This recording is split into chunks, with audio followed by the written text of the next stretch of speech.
session with the representatives of the Bulgarian Ministry of Education and Science. My name is Franziska, and I'm the Network Outreach and Engagement Officer at OpenAIRE. And today we would like to engage in a conversation with you about both strategic and practical steps to implement open science on the national level. So we'll have 3 presentations from my OpenAIRE community colleagues, and after that we will go into the discussion with you and answer questions from the audience. But first, I would like to give the floor to Milena Damjanova, who is the Director of the Science Directorate at the Ministry of Education and Science. And she'll give us a quick overview on the National Action Plan for Open Science in Bulgaria. Thank you so much for taking the time for us today, and the floor is yours. Thank you, Franziska. So, dear colleagues, dear speakers, dear participants, welcome to this OpenAIRE workshop, a collaboration between Bulgaria and OpenAIRE partners to share use cases from Belgium, Portugal and Ireland. As it was said, I'm Milena Damjanova, the Director of Science Directorate at the Ministry of Education and Science, and before we kick off the use case panel, I would like to dedicate a little time to present our open science ecosystem and give you a brief overview of our national plan for open science. It is well known that open science policies are not limited to certain research goals within the confines of the scientific community. Its effects extend to many interrelated spheres of social life. Open access facilitates and accelerates contact between researchers, innovators, business and other stakeholders by providing information and opening networking opportunities. It facilitates as well the interdisciplinary and intersectoral research. The openness and visibility of research results contribute to intensifying their practical application and overall impact. As outlined by the OECD in 2015, open science can contribute to efficiency in science by minimizing the duplication of effort and resources in the production of scientific developments by providing opportunities to create and develop collaborations for a high level of the research process, enhancing the quality of research through broader opportunities to validate and transfer into innovation scientific results. As all of you are already familiar, any stable country-wide initiative demands coordinated effort and actions between all stakeholders involved. Building an open future demands facilitating, connecting, developing and enhancing the systems for sustainable exchange and storage of digitalized data in accordance with the FAIR principles.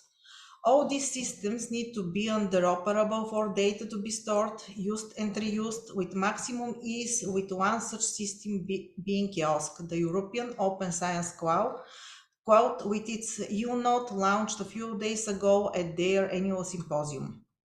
Additionally, for the open science idea to be recognized and adopted from the broad public, we need all stakeholders' hands on deck via continuously stimulating the participation of the public, as well as broad popularization efforts towards involving as many interested parties as possible.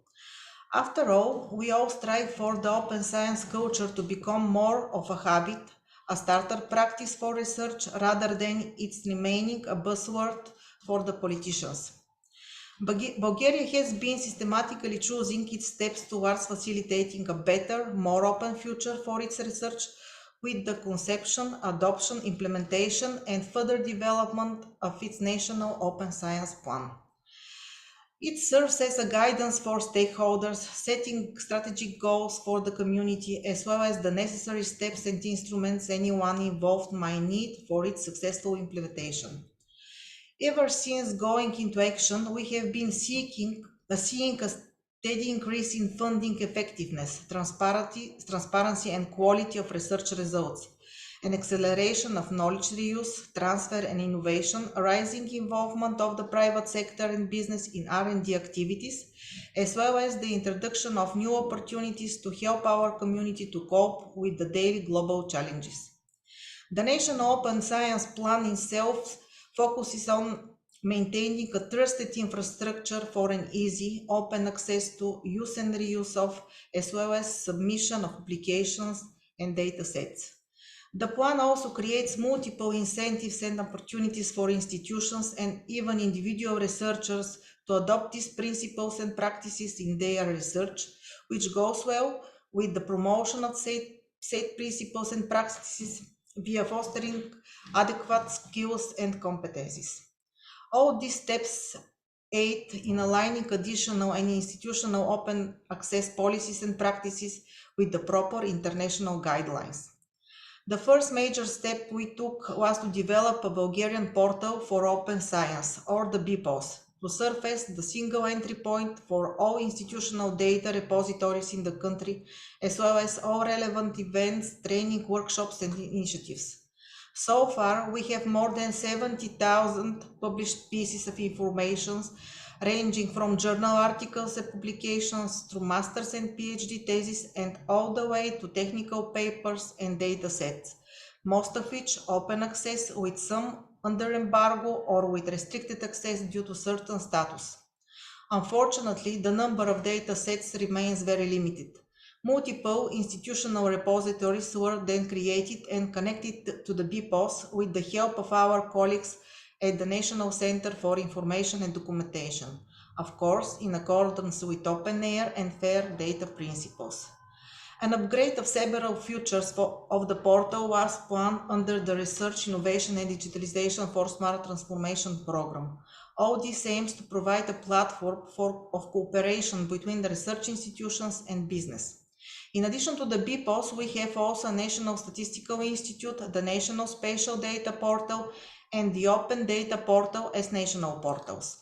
We also have an ongoing national program for the stimulation of publication activity of researchers, aiming to increase the number of publications in quality journals referenced and indexed in Web of Science and Scopus databases. This has also significantly increased the number of publications submitted to the BPOS because all universities and scientific organizations with PhD programs wishing to participate in the program must have a profile in the portal as a content provider.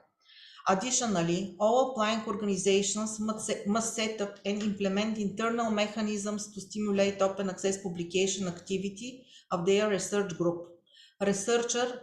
Researchers are then provided with additional remuneration, rewards, or other financial incentives for the authorship of such scientific publications.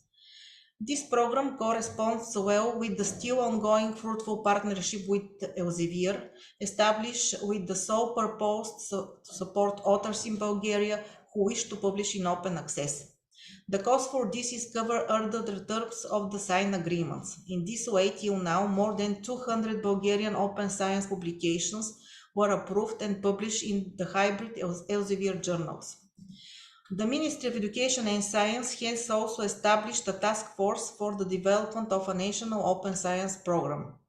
The National Science Center of Poland and our ministry have recently engaged in a form of bilateral cooperation in the field of open science, particularly concerning the EOSC. The meeting served as an excellent opportunity for sharing EOSC-related practices and to discuss challenges and opportunities for future collaboration between Poland and Bulgaria in advancing the open science agenda. This initiative serves to indicate the key role of such type of cooperation in driving forward the agenda by sharing experiences in a similar geopolitical context, as both countries aim to contribute to the development and implementation of EOSC, fostering innovation and research excellence in Central Europe. All these initiatives go to promote a culture of openness in research by easing the process and effectively making it the standard for a research community. Another major step, and our ministry's pride and joy, is the Act of Promotion of Research and Innovation, stipulating the principles, mechanisms and instruments for formation and implementation of the state policy for the promotion of research and innovation. Separate chapter of the Act named Promoting Open Science sets definitions and puts in regulations for open science in our legislative system. The Act also enforces the maintenance aspect of the BPOS into the National Center for Information and Documentation and acknowledges it as a national repository of scientific information as well as a single point of access to such information. Additional to BPOS, the Act states that higher schools and research organizations may create and manage their own institutional repositories in which they deposit, organize, share under the condition of open access, and store long-term data, publications, and other results of scientific research financed in a whole or in a part by public funds. Bulgaria has also been very active on the international open science scene as a part of the OSC Steering Board, the OSC Association, the Research Data Alliance, and OpenAIRE, which gives a broad view of the open research ecosystem and its possibilities. In January 2023, Bulgaria joined the OSC Steering Board statement recognizing the European Open Science Cloud as the overarching transverse European data space for research. This statement also recognizes EOSC as an accelerator of the digital transition, comprising fair digital objects as well as people with data science and management competencies, reaffirms that the EOSC governance underlines the importance of the sovereignty of the research sector as fair data provider, and calls all research and innovation stakeholders to commit to making open science the new norm, as well as to develop and deploy the necessary science policies and supplementary financial investments to achieve this goal. All signees therefore commit to support progression towards open science and advancement of EOSC implementation by facilitating monitoring, exchange of best practices, and promotion of mutual learning across countries and communities. The Ministry of Education and Science, together with representatives of the European Commission, the EOSC Association, and the OSC Steering Board, organized a hybrid thematic tripartite conference on March 28, 2023 in Sofia. With this event, we promoted strategies and activities on the topic of open access to scientific information and was given insight as well into the progress of implementing plan to achieve coherent national and European policies and practices. The panelists gave an international spin to the event with views from the perspective of EOSC and the Commission, together with the experience and quality insights on best practices from Sweden, Czech Republic, Austria, Spain, Poland, Italy, and France. In the frame of OpenAIRE, we work in support of researchers and research supporting organizations to facilitate a smooth shift into open science research practices. Thanks to OpenAIRE services, the research community has access to Argus, tool for creating data management plan, Zenodo, a catch-all repository able to archive not only publications, but also datasets, codes, and software, and many more. All these processes are being driven forward by dedication towards our research potential, never-ending and healthy communication, as well as sustainability of all practices put into action. In conclusion to this brief overview, I would like to share a morsel of wisdom from Fiona Watt, Director of EMBO. If you want science to move forward, you have to share it. We firmly stand behind this principle and try to implement it at every step on the way. I would also like to extend my gratitude to Franziska Kraus for the openness and want for collaboration, to our esteemed speaker for the time and dedication, and of course to my team at the Science Directorate of Ministry of Education and Science for putting this entire workshop into gear. Once again, thank you for tuning in and have a fruitful discussion. Perfect. Thank you so much, Dr. Damjanova, for this overview on the open science activities in Bulgaria. I would now like to introduce you to the first speaker of today, and that's Inge van Nieuwenburg. She is the chair of the Executive Board and General Assembly at OpenAIRE, and she is the National Open Access Desk for Belgium. She's an open science expert at the University of Ghent, and she will now present the Flemish Open Science Roadmap 2019 till 2024.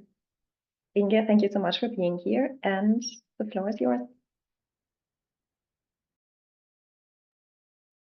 Hello, hello. I'm just going to share my screen, but I have the right one here.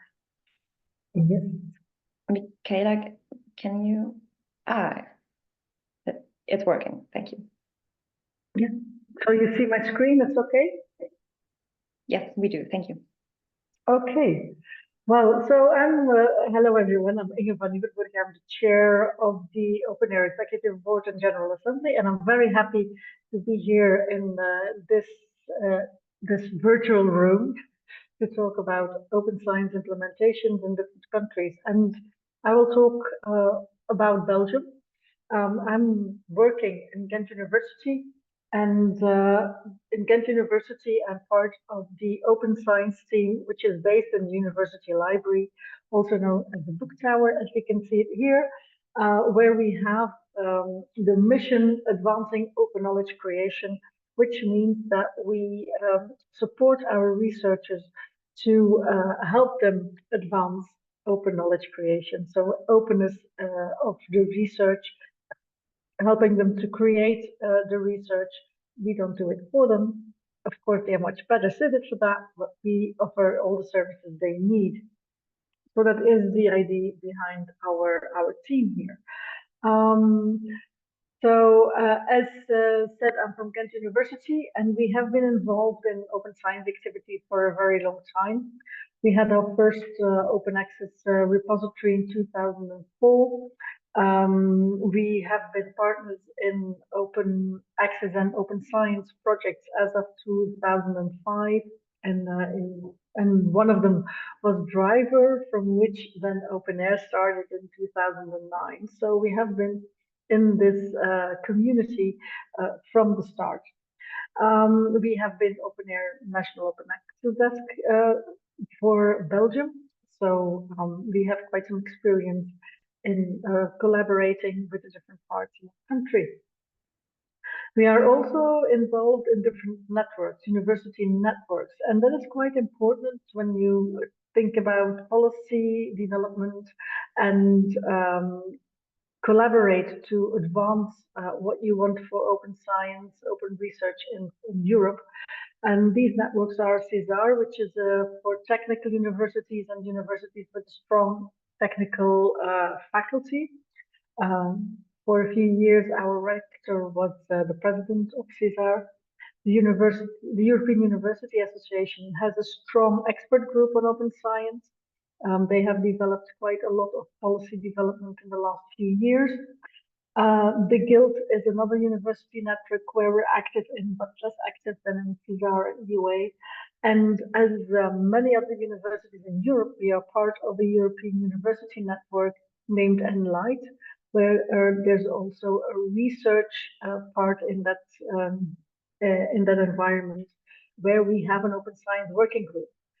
Where we work together with 10 universities, even now post project phase, to advance open science practices and principles within our own universities and to collaborate as much as possible, which is exactly also on a broader scale what we do here in OpenAIRE. It's to exchange our best practices. How do you approach certain things? So for that, our community here is quite important, is crucial to work together. So I just want to highlight that. We have contacts also with organizations like Science Europe, where European funders come together. And also Science Europe has been very active on the open science field in the last few years, especially now on Diamond Open Access, for example, on non-subscription-based, non-APC-based publishing. So we find it very important to follow what's going on there, and we are very happy that Science Europe is taking that up. Of course, then contacted European Commission and the Flemish regional groups, but I will come back to that when I talk about Belgium.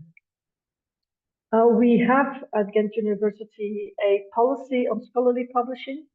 And we are not the only one. There are more universities in Flanders who have these kind of policies.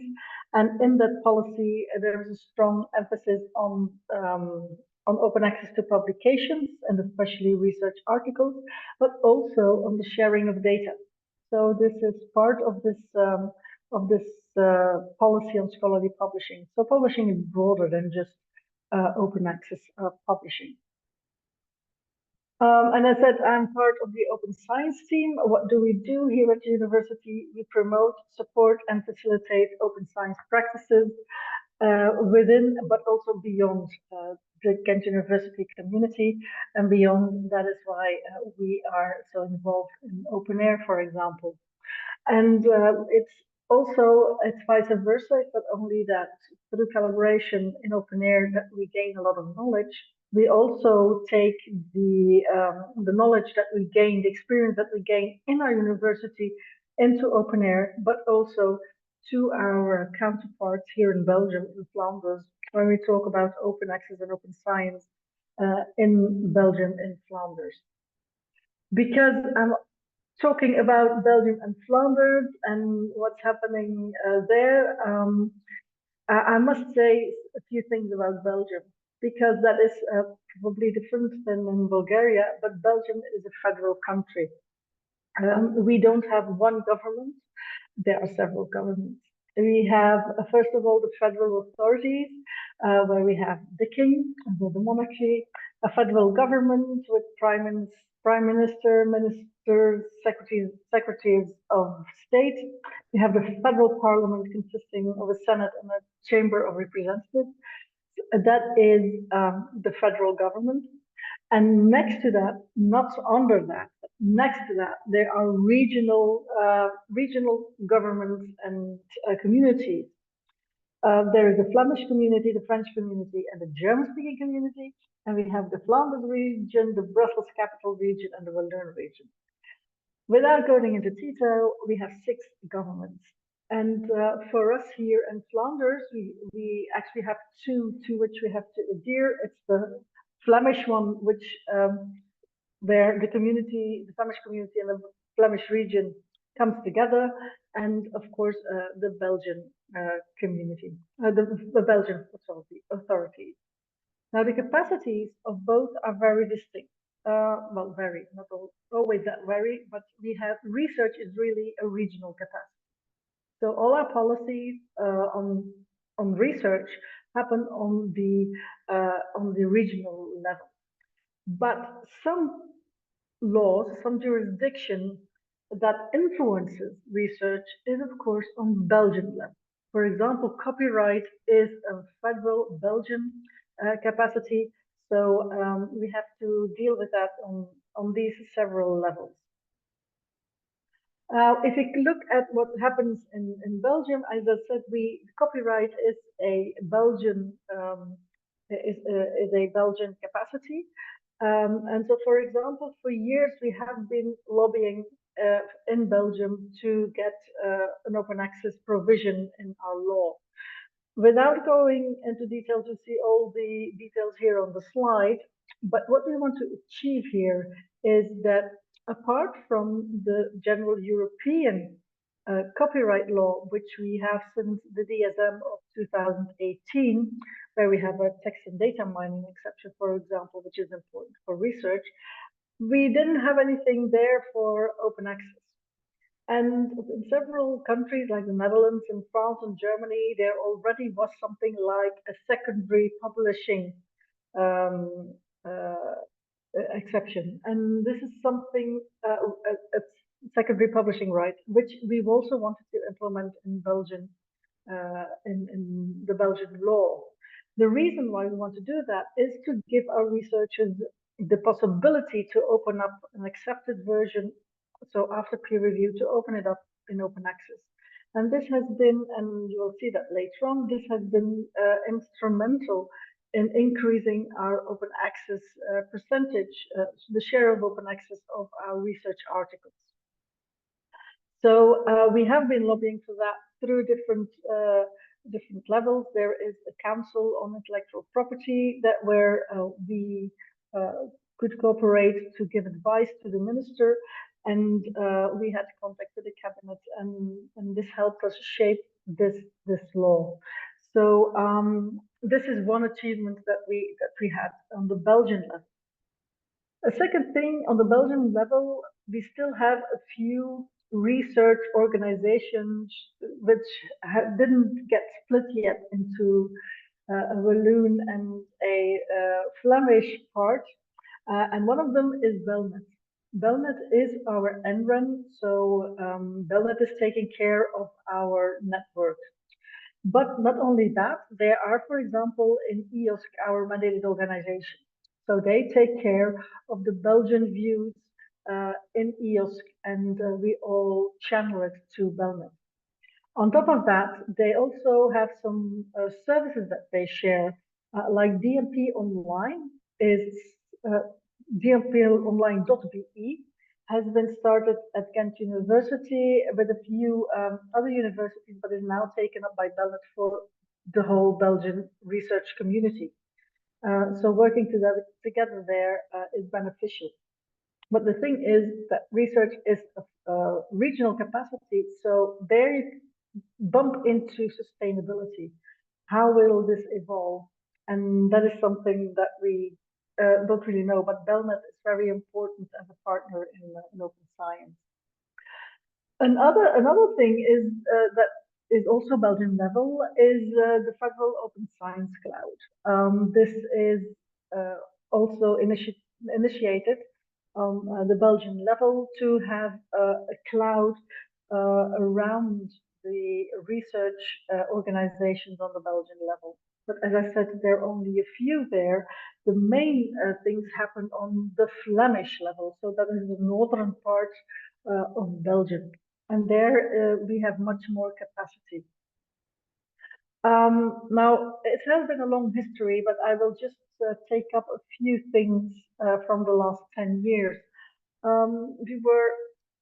We had signing of Berlin Declaration by the ministries many years ago. We had conferences with the administration. For several years, we had conferences on open access and later open science, which paved the way, as to say, to the open science policies at the at the Flemish level. At a certain point in 2015-16, there was an advice council for the Flemish government, which was called the Flemish Research and Innovation working group at the Flemish level, where I was a member of, and there we had a few recommendations for Flemish government to increase the uptake of open science. Following that, also the Flemish Inter-University Council in 2018 initiated a white paper on research data management and to urge the Flemish government to help the universities and research organizations out, because a major infrastructure investment was necessary for this purpose. These two initiatives, together with the history of what we had, initiated the Flemish Open Science Board, which was installed by the Flemish government in December 2019, starting its activities from 2020.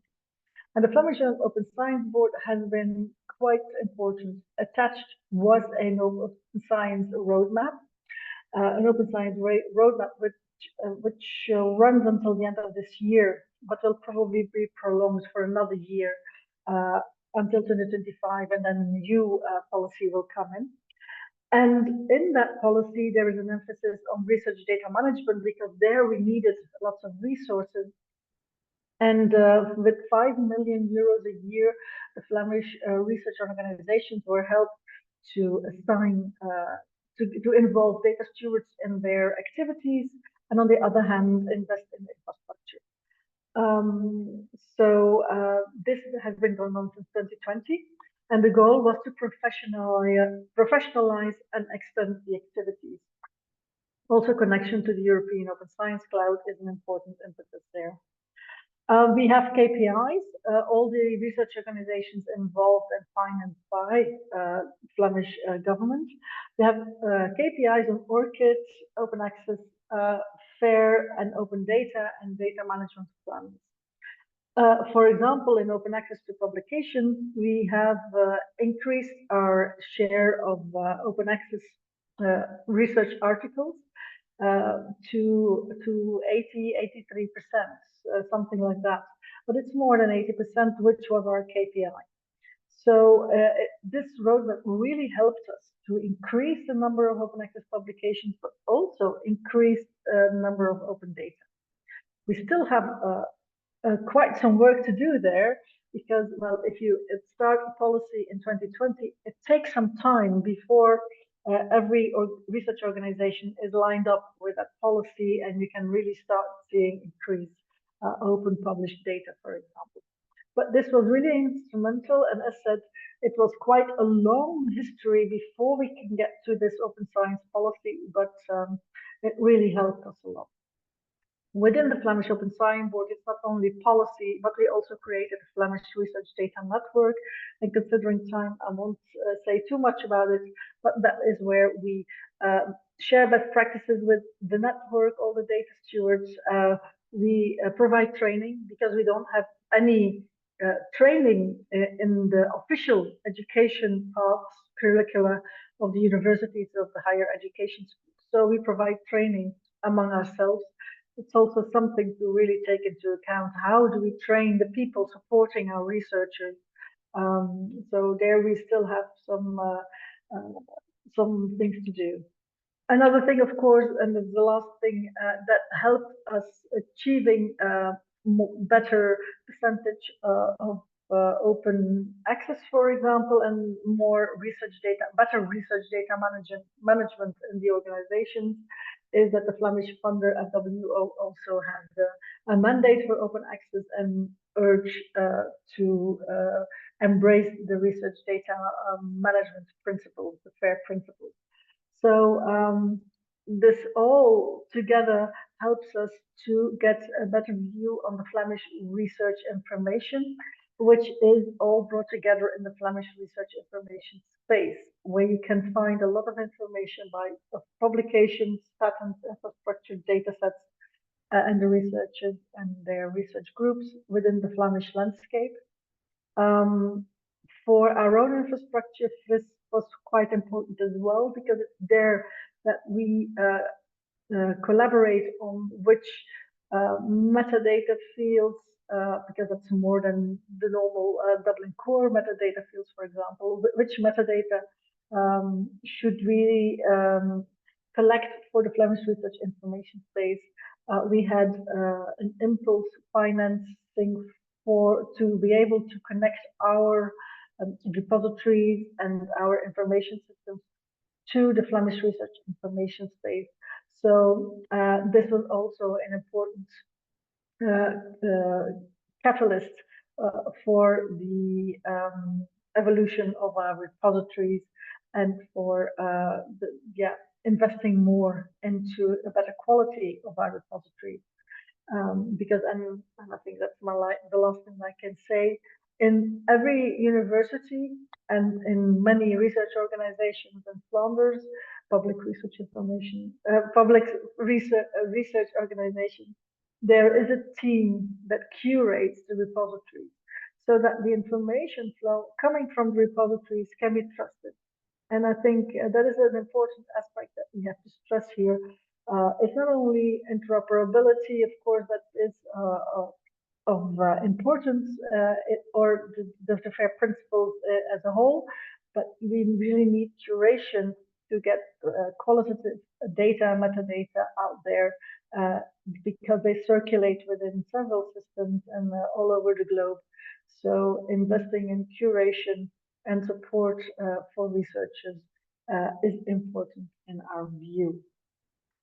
And I'll stop there. There's much more that I can say, but I only have 15 minutes. So Francesca, I don't want to mess up your schedule, but there's plenty of time afterwards for questions and answers. Perfect timing. Thanks very much, Inge. And yeah, let's move on to the next presentation. Now that we've had an insight into the policy side of the open science, we now move on to training. And for this, we have Paula Mura here. She is an information professional and open science project manager at the University of Minho. And she's also one of our two national open access desks in OpenAIRE for Portugal. And today she will present national open science training and community building approaches in her country, in Portugal. And with that, I'm handing over to you, Paula. Thank you. Hello. I'm assuming you can see my screen, my slide presentation. Yes, exactly. Yes. Okay. Good morning, or good afternoon, and on behalf of the University of Minho, I thank you for the invitation. My name is Paula, and I work in the documentation and library services at the University of Minho, in the Office of the Scientific Information Management, Repositories, and Open Science. So the documentation services at this university have been pioneering in adopting and implementing open access and open science policies in Portugal. Our institutional repository, the Repositorium, was established in 2003 using the DSpace software and was the first in our country. This is through this initiative, o Minho has built a reputation within and beyond our institution as a success story, reinforced by our self-archive policy for scientific outputs. The repository's early creation, now marking its 21st anniversary alongside with the continuous policy updates, has ensured our active participation in the international open access and repository community. It also enables us to drive our support open access initiatives into other Portuguese institutions. O Minho's open access policy has been instrumental in consolidating an internal recognition for the institutional repository, as also a significant it has an increased in external impact, also supporting the dissemination of the university's research outputs and cementing o Minho's status as an international reference in open access.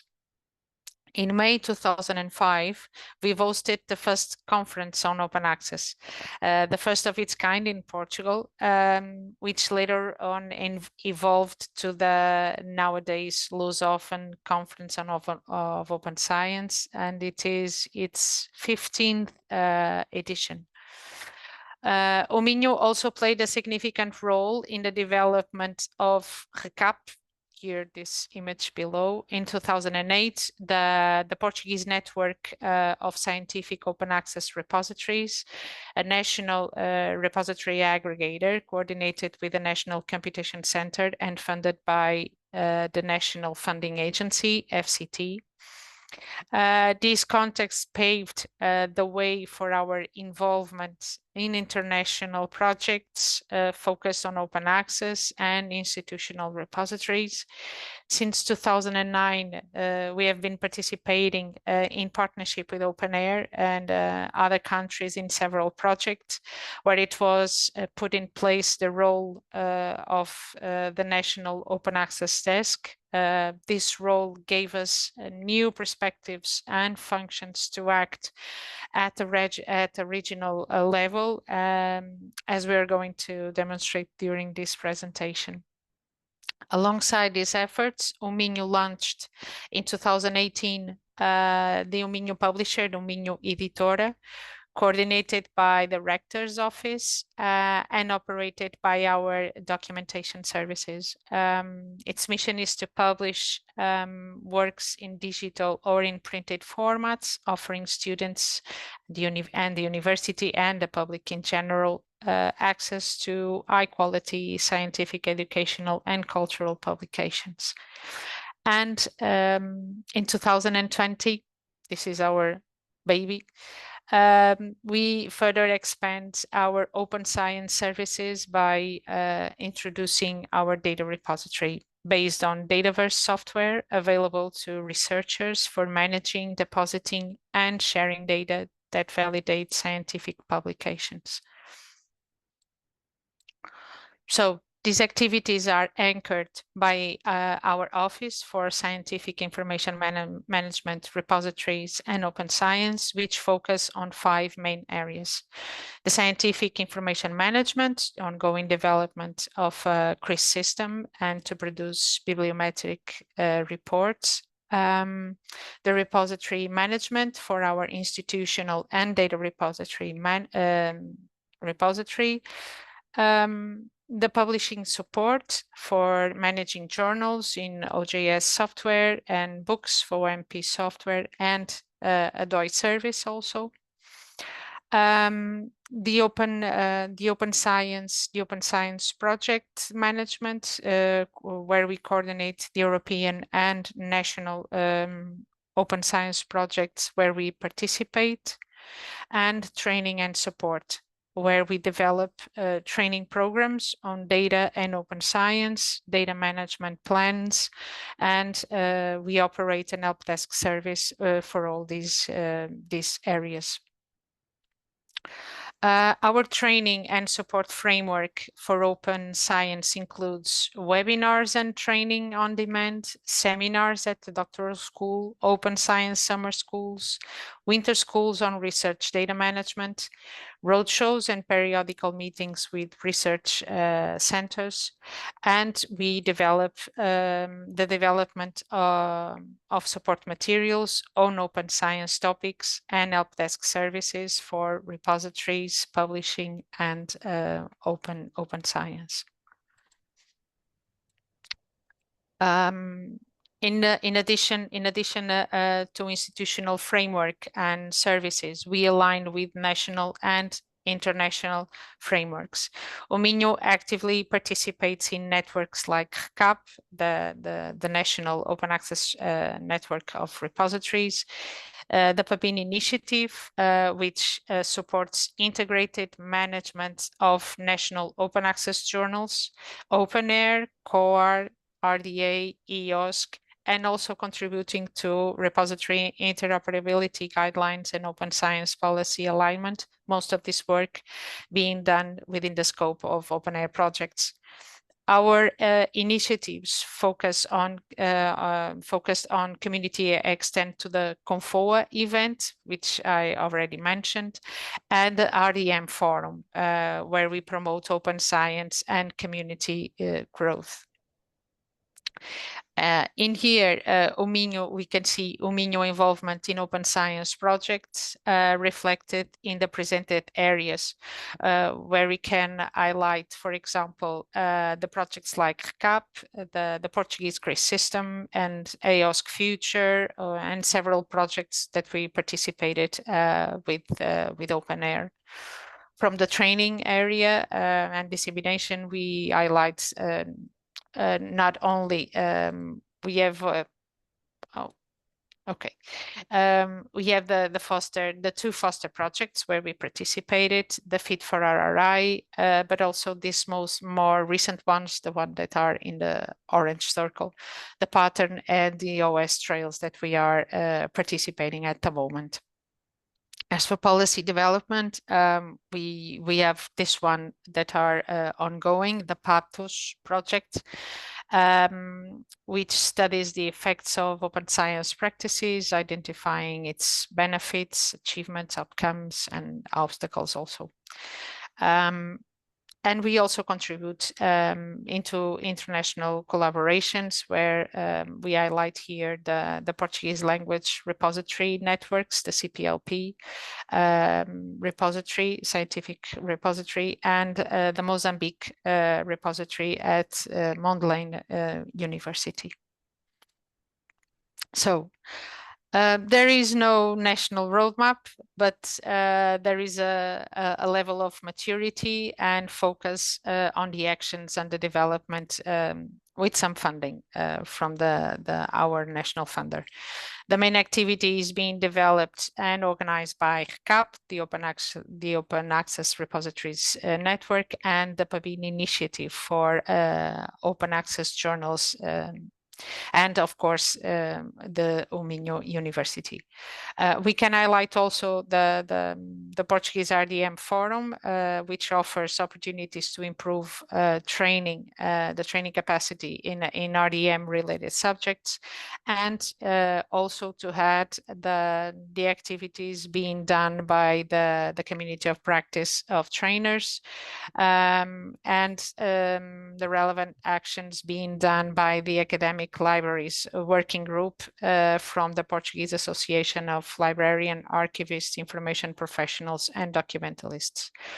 Our major funder, the FCT, is also providing some new training materials aligned with the updates of the National Open Access Policy, and also the Portuguese funder FCT and the National Computation Center offers a platform for a MOOC national platform. Some highlights of these very focused bottom-up initiatives that we've been put in place, not so much structured as a top-down level, but with some funding. So HCAP, as we already mentioned, where we support and train the repository managers and give also support in updating even the software that are based in this space. The PABIN Initiative, where we support publishers and journals editors on open access best practices, and the RDM Forum, with professionals in data curation and management on open data infrastructures. We want to improve the training of professionals, but also to influence national strategies. We have at the moment 3 working groups working, all at pro bono base. None of these are paid. 1 working group for training, another one for repositories, and another for policies. And we are taking the first steps to create a data stewards network. As for the community of practice on open science and RRI trainers, it was established in 2020 based on the Portuguese participants that participated in Foster, Fit for RRI, and OpenAIRE bootcamps. Most of them are librarians, a large percentage, and the other part are from research managers, researchers, teachers, and science communicators. It is a very mature community. They meet every 2 months, and they are very active in their institutions. As for the training infrastructure, as we already mentioned, we have this now platform, a technical infrastructure for publishing MOOCs, and this gives higher education institutions a place and an instrument for them to reach out to new students and disseminate science and increase internationally. University of Minho has created a course there, an essentials RDM MOOC that is already in its 3rd edition, and we have released almost 2,000 certificates. As for the ongoing activities, we wanted too much to have a foster program for Portugal, but unfortunately it remains on paper. And now we have launched as for planning, and now some of them are already started, very recent. We have launched an Open Science Bootcamp in September, organized by Minho, and supported by the community of practice. And as for the National Open Science Initiative to improve RDM services and open science training, we are waiting for the final results for a tender where we presented a proposal for Redata project alongside with the 4 more higher education institutions, aiming to lead a consortium of future competence centers funded by European National Resilience Framework. This ReData project seeks to establish a framework for institutional policies, training, and data curation across the research lifecycle. ReData will support implementing national open research data policies, coordinating with RDM competence centers to maximize the impact of research data. Through these initiatives, OMINU's documentation services have established a comprehensive integrated approach to supporting open science through infrastructure, training, policy alignment, and community engagement, with a continuous work and always looking ahead on moving forward to place OMINU and Portugal at the forefront of open science development. So thank you. Thanks very much, Paula. That was a great overview on ongoing training activities in Portugal. And for our third presentation, we would now like to touch upon the infrastructure aspect of open science, and in this case, a specific OpenAIRE service for monitoring open science. We have Leonidas Pispiringas here as a speaker. He is a scholarly communication technical expert at OpenAIRE, and he will now present the National Open Access Monitor for Ireland. Leonidas, whenever you're ready, thank you. Franziska, let me share my screen.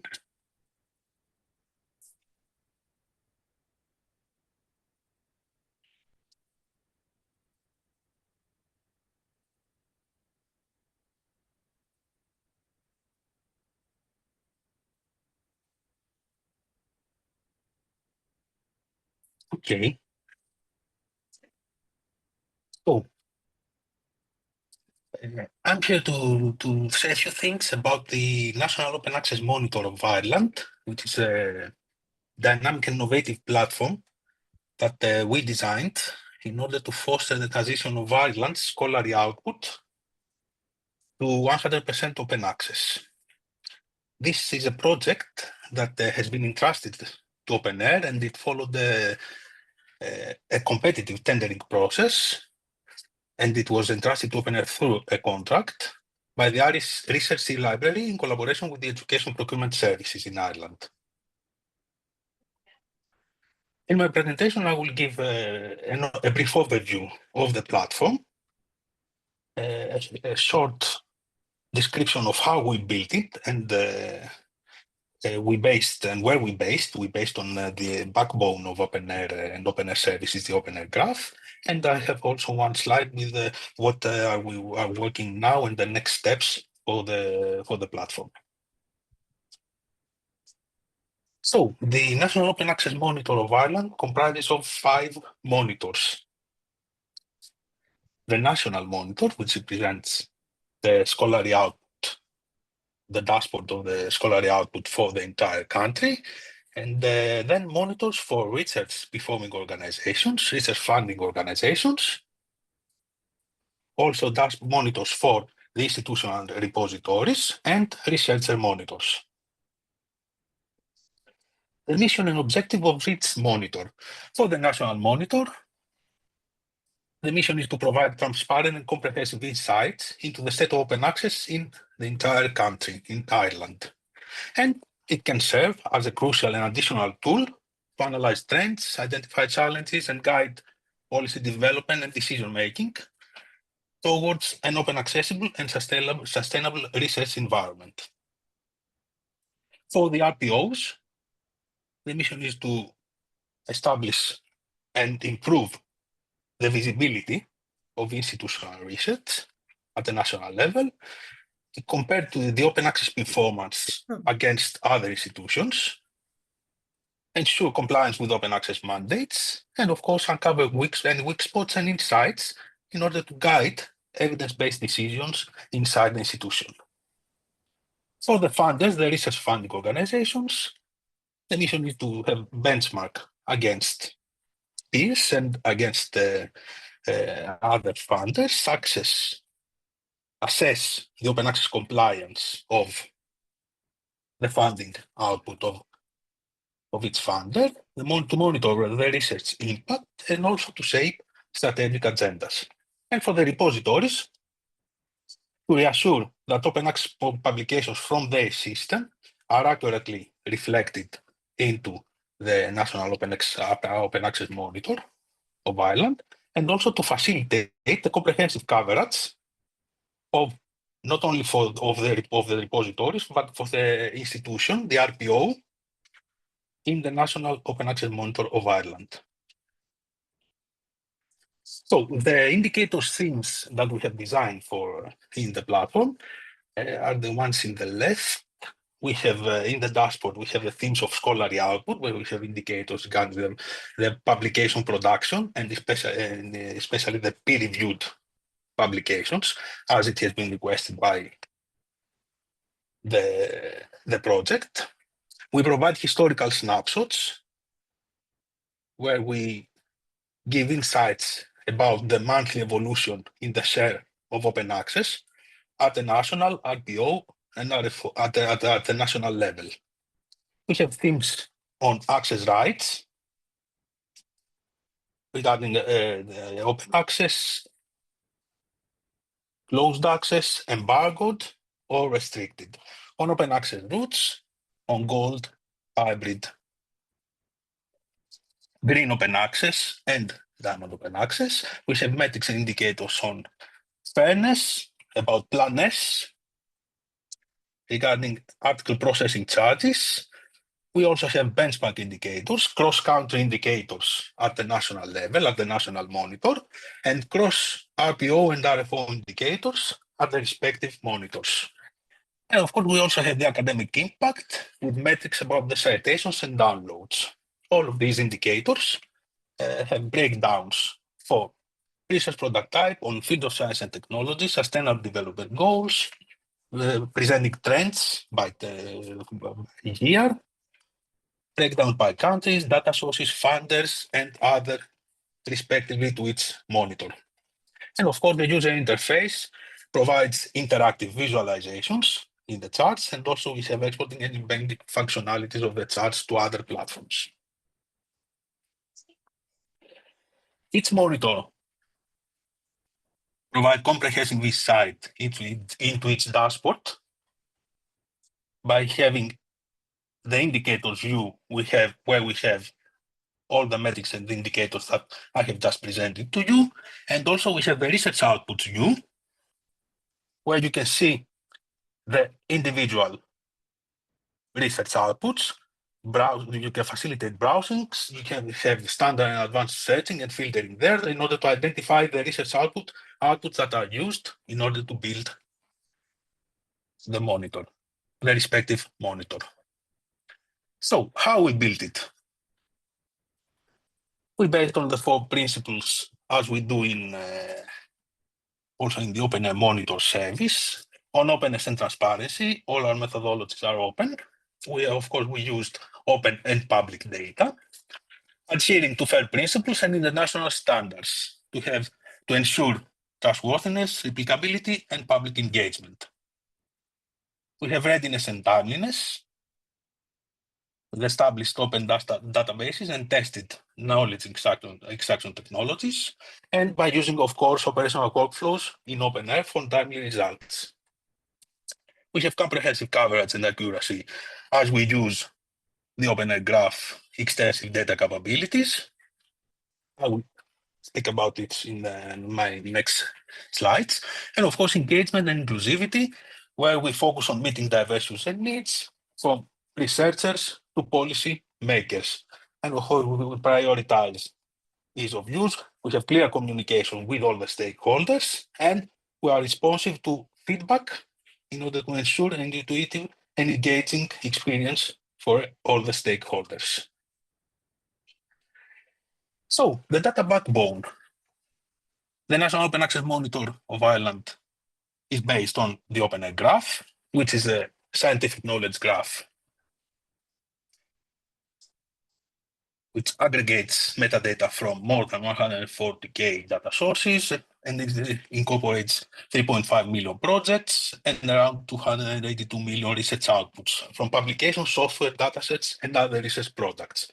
The OpenAIRE graph is updated on a monthly basis. It provides precision, depth, and processing. We have rigorous cleaning, the duplication and enrichment workflows in order to reassure the optimal accuracy. We have enriched metadata links of research results to projects, author affiliations, and also we have classifications of fields of science and technology and on sustainable development goals.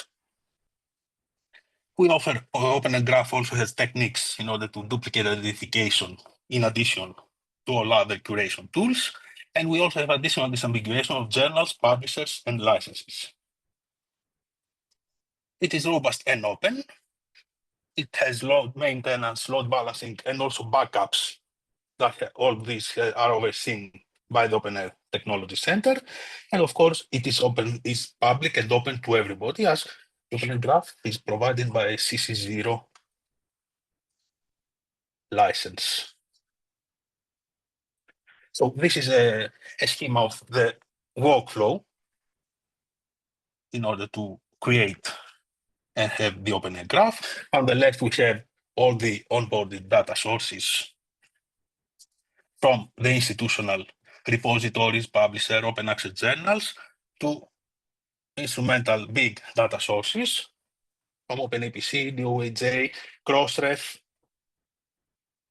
DataSite, and also other data sources, where we perform the aggregation and all the other workflows from enrichment by mining, the duplication, enrichment by inference, and through the finalization process, we have the final product, which is the OpenAIRE Graph. And through the OpenAIRE Graph, we get metadata to build the National Open Access Monitor of Ireland, where we get the user feedback by the several functionalities that we have in the National Open Access Monitor platform, from linking functionality, where the user can link the projects with the publications, the claim functionality via the ORCID record of the author, and of course, the other deduplication process through the OpenORCS platform, and also the OpenAIRE provide service where the data sources, the institutional repositories, and other open access journals of the institutions are registered and aggregated in OpenAIRE. And after this user feedback, we complete and we follow the same loop in order to improve the data quality. In this slide, I have what I have already just described you.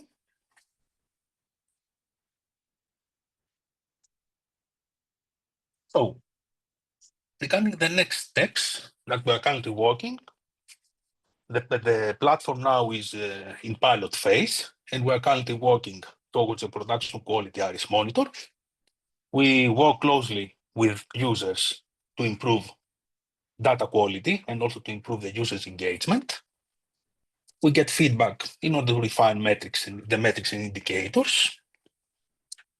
And also we check and refine the repository's compatibility with the OpenAIRE guidelines and also the aggregation into the OpenAIRE Graph, as it is a very important thing to have comprehensive metadata information for the research performing organizations, and also this reflects also at the national level in the national monitor of the platform.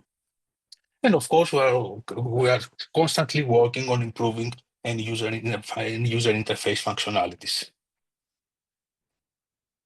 Thank you very much. Perfect. Thanks very much, Leonidas. And yes, that concludes the presentation part of the session. Thanks so much again to all the speakers. And now we move on to the discussion part and answering your questions. Questions have been collected in Slido. And for this, I'm handing over to Michaela. Thank you so much. Hello, everyone. Thank you, Francisca, for the floor. And thank you, speakers, for the wonderful insight you gave us just now, and the presentations, of course. I would like to begin with some guidelines first for the discussion. If you wish to join on the discussion, but not just by questions, feel free to raise your hand. You can use the reaction buttons, and we'll give you the floor. And if you wish to ask, you can use either Slido or comment the chats here. I'll be checking both places. And we begin with Slido. The first question we have is from Professor Peter Stanchev, with regard to taking concrete steps and implementing open science principles at the national level. Which priorities would you set? To the speakers. Yes, which priorities? What we saw in advance is that preparation is important. So I mentioned 2 studies before we had our open science roadmap with the start of the Flemish Open Science Board, where we indicated what the question was from the field.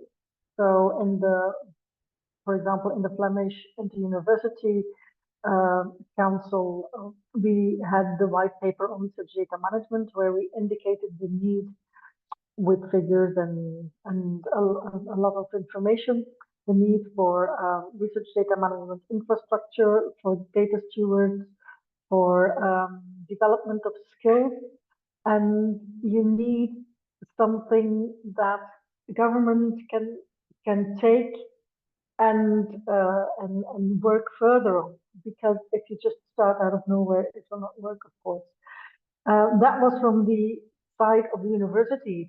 Most research in Flanders is done through the universities. But on the other hand, you had this Flemish council where you have universities, research organizations, and industry that was reflected in a council that then made that study with an advice to the Flemish government to invest in open science. So you need somewhere councils that give advice, voices that are being heard at the Flemish government, and also, it must be said, good relations with some people to discuss how it can be better implemented at the governmental level to get to a result. So just starting from scratch is not a good idea. You really need to build up your case. And I think if you look in Europe, through OpenAIRE and through other initiatives, there's already quite some evidence and quite some input that you can take to build up such a dossier. So for me, it's building up your case and prioritize. So for the Open Science Roadmap, we focused on research data management, because we already had in our universities quite a tradition of open access to publications. Most of us had repositories, etc. We really needed an impact or financial impact for research data management. So we focused on that part of open science.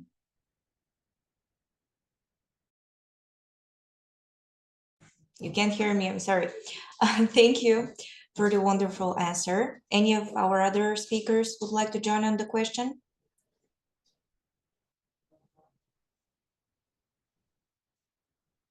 Maybe not. Okay, we continue with the second question we have on Slido. Is there a structure at Ghent University that provides open science services and knowledge?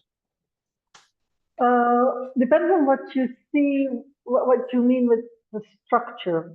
For example, we don't have like an open overarching open science working group where all the faculties are represented and part of the central administration and the library and stuff like that. That's not what we have. What we do have is the open science team within the library, and we are very well connected to some people in research administration who are more involved in research assessment, research integrity, ethics, these kind of things. And on the other hand, well connected to the ICT department, where parts of our infrastructure are held and developed. So we don't really have this formal structure of this is the open science working group where everyone comes together, but there is regular there is regular collaboration and information exchange between these different groups. So sometimes we think it would be easier to have such an open science working group because we have like one separate for research data management in which the faculties are involved, but it's like twice a year or so that they come together, and it's been quite a while. Should we enlarge it to open science in general? That is the question, but it's especially now the collaboration between the different services, departments at university that takes care of the infrastructure. For example, the repository is maintained in the library. Training and support is maintained through the library. Policy issues, that's research department, so ethics, research integrity, and stuff like that. And then we are working together with IT department for storage, secure storage, and then these kind of things. Perfect, thank you. Another question. What would you highlight as probably the most important step in promoting open science, open access, the whole concept? Tough question. It's all the speakers, by the way.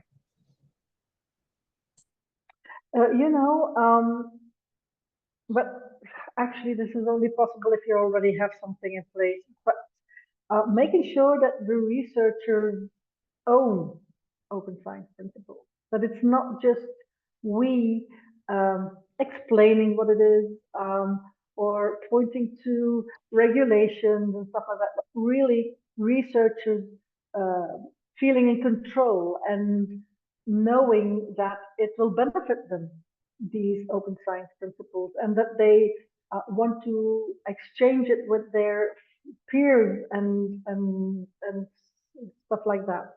I think that is an important thing. But you should already have some things in place, like a repository or something that you can, it makes it easier. It's not necessary because you can also make use of Zenodo as a repository, for example, or other infrastructure within the EOSC environment or something. But you really need the researchers themselves. And you see in several parts of Europe, open science communities coming up, or reproducibility networks. So where researchers come together to exchange best practices and to share views. And we have started such a community at our own university because we really want to get more involvement from these researchers and really exchange between peers. Thank you. And what do our other speakers think? Just to corroborate most of the words that Inga said, but I think it's important to establish a strong support framework where we, as we have, for example, in Ominho, we have an open science office more dedicated. We have developed an help desk system, and we are creating a knowledge base based on our service that we have. Apart from training, we are prioritizing training and community engagement within the University of Minho Academia. And as for the infrastructures, we are also evolving. We started with the institutional repository, now that with the data repository, and we have worked also, we have the DMP based on the Argos from OpenAIRE, and we are now having a new service from electronic lab notebooks. So we are growing with several services that we are delivering for the community, but also we need to disseminate them and to make the community engage with them. So we need to teach them how to use it and for them to know that we have it. So, and to foster here some partnership with some researchers that are more advocate for open science, that with sharing experiences as we do in our winter and summer schools, for example, where we invite researchers that are advocates of open science and have sharing their experiences using our the data repository, or even the repository, or other services that we deliver. And the part from receiving feedback from the community, also it's also important for us to the continuous assessment, and for us to from the community, for us to improve the services we deliver. Thank you. Would Leonidas like to intercept or?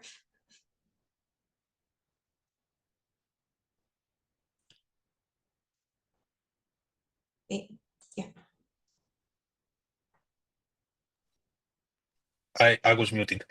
I believe that Yasingi and Paula have covered the aspect of this question, but the most important thing, as they said, is to promote it also at an institutional and national level, and also with use cases from other universities, institutions, and countries throughout Europe. Perfect. Okay, we continue with the next question. Is there, oh no, sorry. Do you participate in the EOSC Federation Node, or will you participate in it?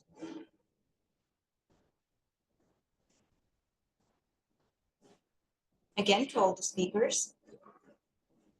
We will not. Here in Ghent University, we will not.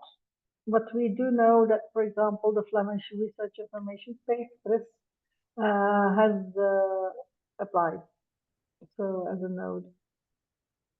And we do several other, for example, in Belgium, there are several S3s based, so we know that several S3s are doing so. But for Ghent University, we don't think it makes sense to do so.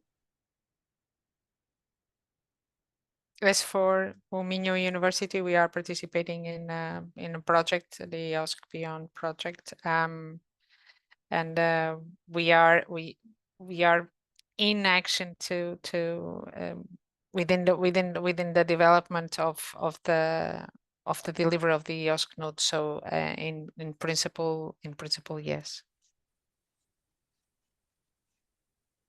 And concerning OpenAIRE, of course, it is a member of the EOSC Association.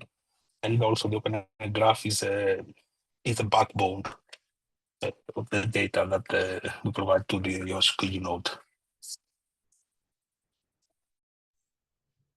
Okay. You mentioned a collaboration with the research assessment team. Do you know what are the main indicators when it comes to the open science implementation? I can say that much about it.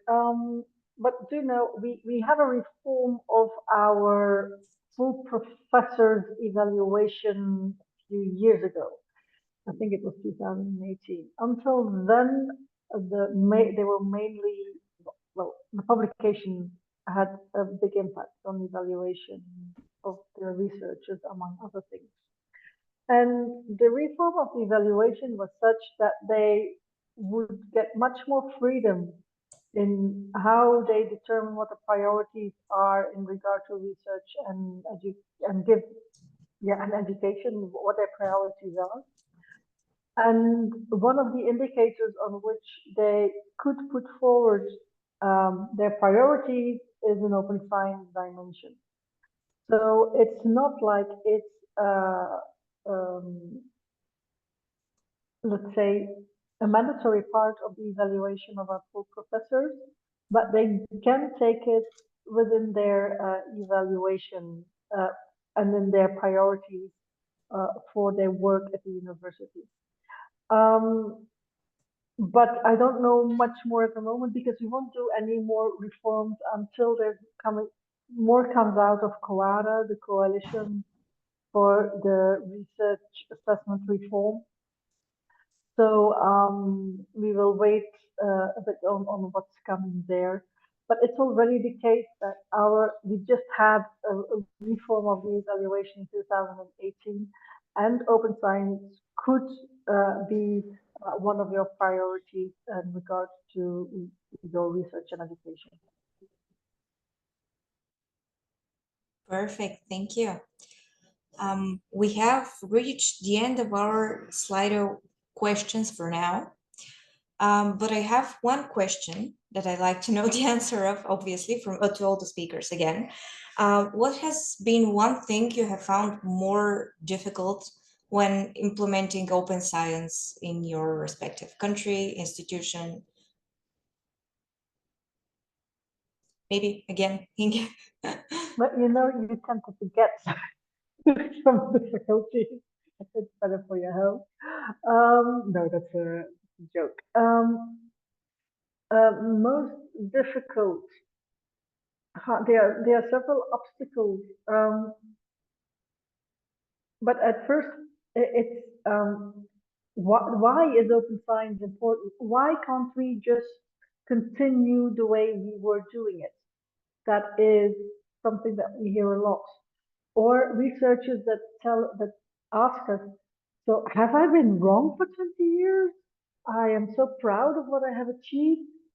Am I wrong in what I'm doing here? And we really want to assure them that no, you are absolutely not wrong.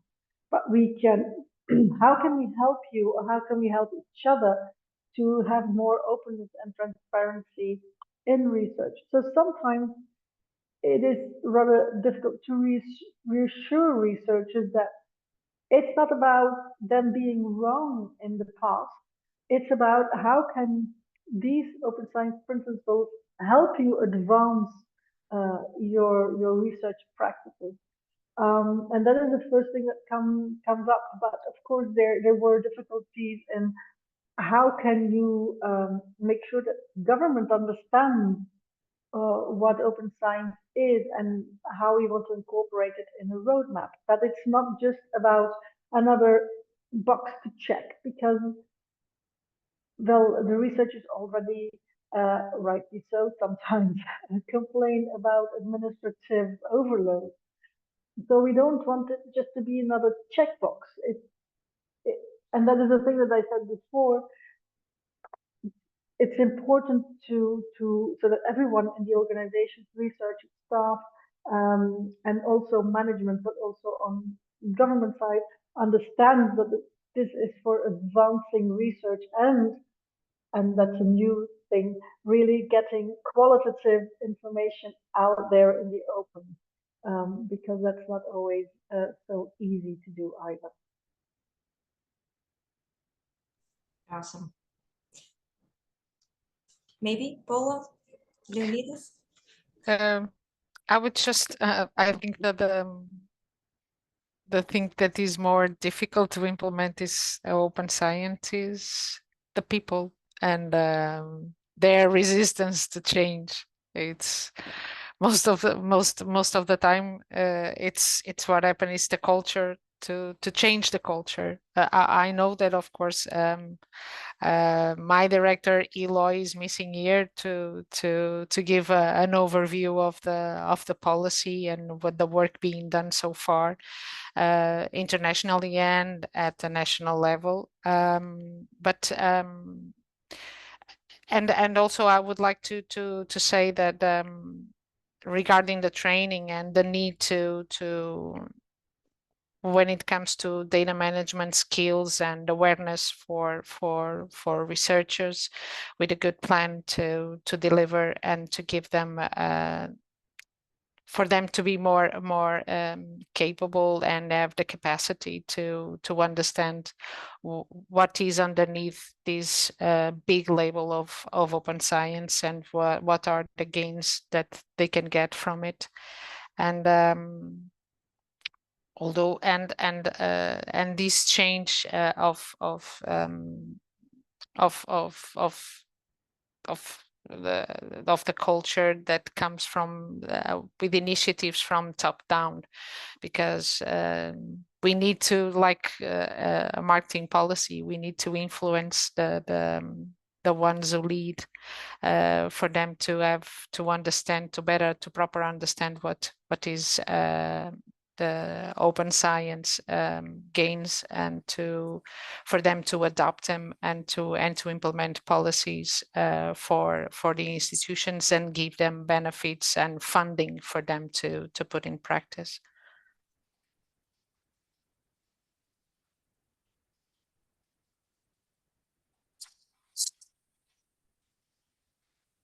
Yes, I don't have anything to add. I mean, at OpenAIRE, we offer all the tools and services for open science. It has to do, as Inge and Paula said, it has to do with the people and the culture.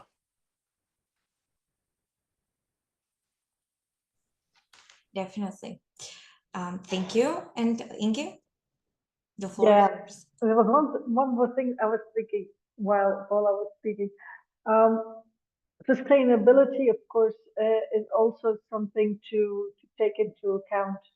For example, here at Ghent University, and actually in all the Belgian universities, we mainly go to the green and diamond open access route, for example.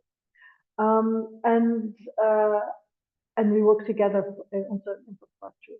Sustainability of this infrastructure is, of course, very important. And you have, of course, more the possibility to have sustainable infrastructure, human-wise and technical-wise, when it is supported by several organizations in your country, or it is supported by the government. So, and your organization commits to finance or to have resources. So is it your organization? Is it the government? You need an element of sustainability, and that is not always easy to achieve. We are very aware of that. So that is certainly something that can sometimes give us a bit of a headache. Thank you. Any more questions from our participants? I'm not currently seeing any in the chat or on Slido. We have time for one more question. So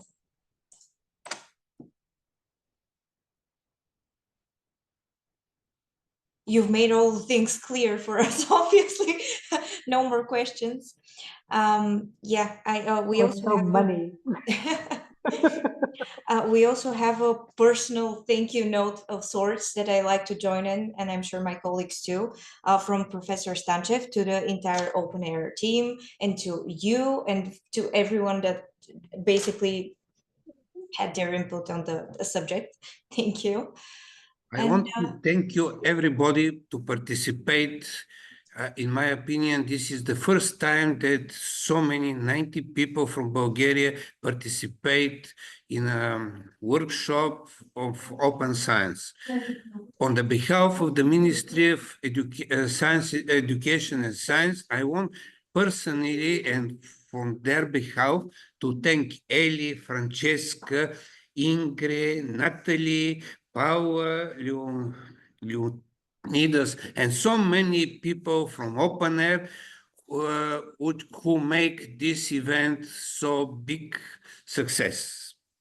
And I hope that the cooperation with our ministry and OpenAIRE will continue in the future and will help our country make big success in implementation in open science in every scientific institution, university, and so on. Thanks for everybody. Thank you from my side as well. Thank you. Thank you so much. Thanks a lot, Thank you, Peter. Francisca. Thank you. Thank you very much. Thank you. Thank you very much. Floor back to Francisca. Thank you for the participant as well. Thank you so much. And also thanks again to Edley and Peter who initiated this whole session, who had the first spark, the idea for that. So thanks very much. Thank you, Peter. Thank you. Thank you. Goodbye. Bye. Bye-bye. Goodbye. Bye bye. Have a good day. Goodbye. Goodbye.